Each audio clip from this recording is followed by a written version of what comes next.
kudune damkar iki. Mbak Wi. Lah iki kudune damkar, nek ora damkar ya ora iso no. Few moments later.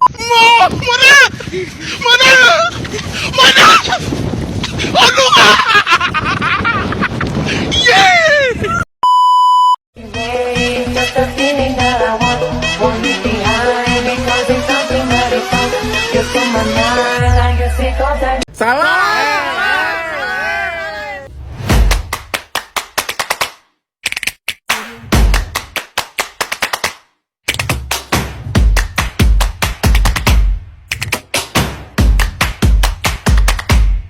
Halo teman-teman, perkenalkan nama aku Vita Loka dari jurusan Komunikasi Penyiaran Islam semester 4.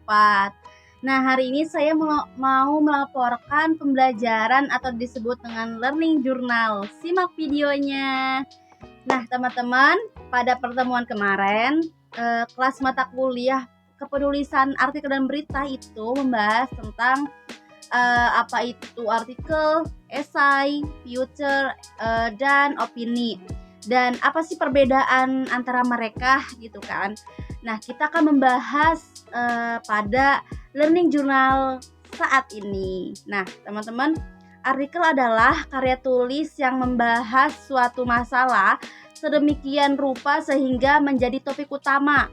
Nah, secara umum tujuan dalam kepenulisan artikel ini adalah untuk mendidik, mempengaruhi, membujuk, menginformasikan dan menghibur serta mempublikasikannya baik di media cetak maupun online. Nah, untuk artikel ini ada beberapa jenisnya teman-teman nih. Yang pertama adalah artikel deskripsi dengan sesuai keterangan judulnya yaitu deskriptif. Artinya memberikan masalah sehingga pembaca mengetahuinya. Dengan begitu artikel ini, jenis ini tidak berisi pembahasan atau diskusi detail tentang masalah yang yang seyoganya gitu dipahami pembaca. Nah, untuk dan kedua ini artikel eksplanatif.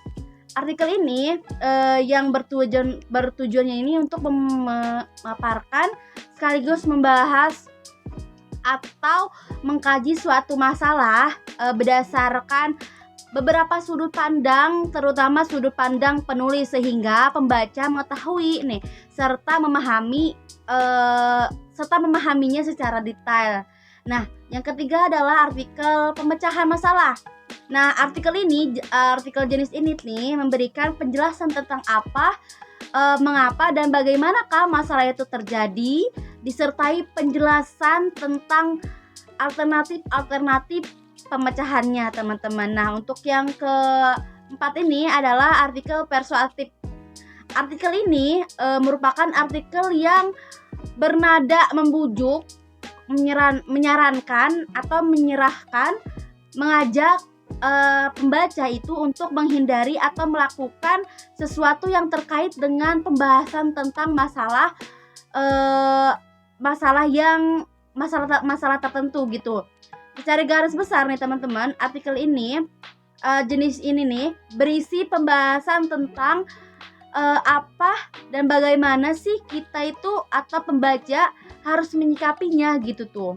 Nah, artikel prediktif sesuai dengan sebutannya yaitu artikel prediktif, teman-teman. Tulisan jenis ini nih untuk mengetengahkan persoalan sekarang dan prediksi yang akan mendatang, teman-teman. Terus disertai dengan langkah-langkah menyongsong harapan yang diprediksikan, teman-teman. Dan untuk contoh artikel ini ada di atas. Ini artikel. Nah, untuk pengertian makalah opini, teman-teman ya. Opini itu secara umum bisa diartikan sebagai pendapat. Opini dapat dinyatakan secara aktif dan pasif, lisan dan tulisan. Nah, untuk contoh opini ini ada di atas. Nah,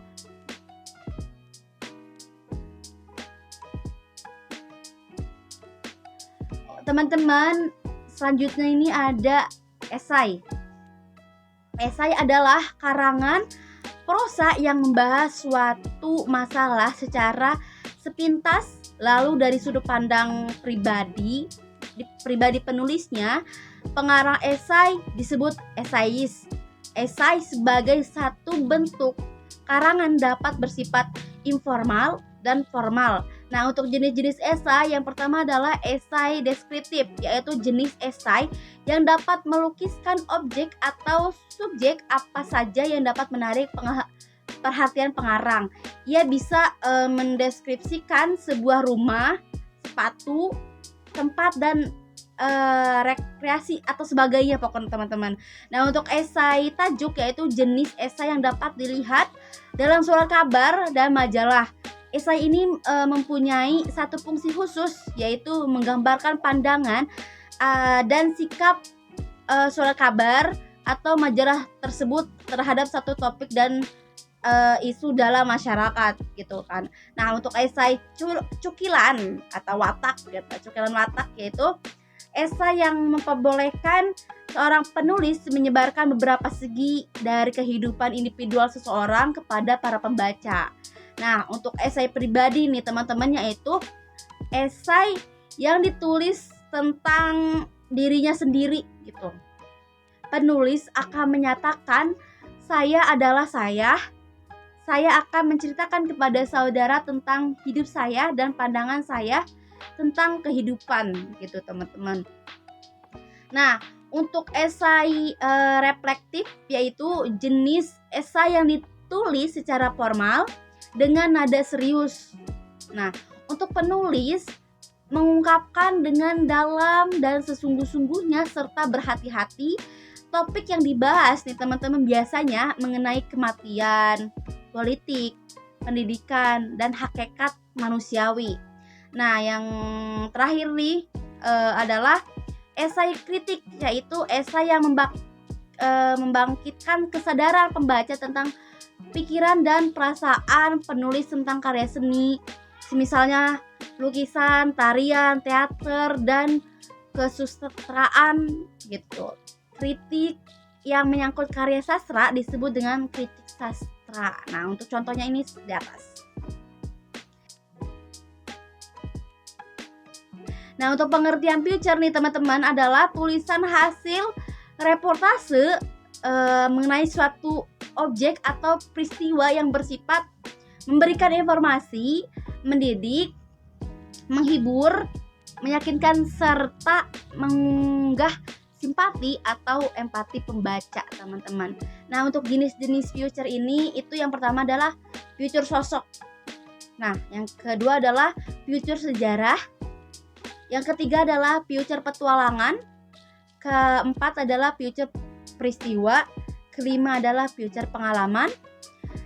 Gitu teman-teman. Dan untuk perbedaan antara opini dan future nih teman-teman adalah kalau opini itu ditulis oleh satu orang penulis saja teman-teman.